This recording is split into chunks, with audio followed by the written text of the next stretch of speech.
Hi guys, Kabayan Channel. Hi guys, yan si Kuya Jimmy oh.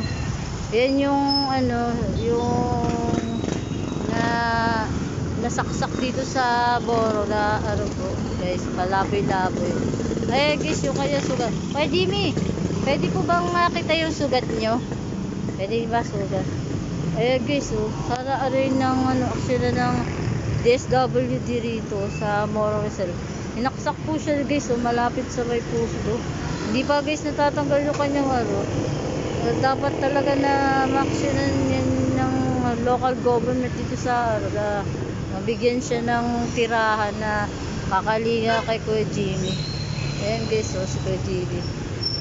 Nananawagan po ako sa local government na Marang Rizal, sana po na maksyonan nyo po ito si Kuya Jimmy na isa po palaboy-laboy dito sa Moro. Ayan po guys,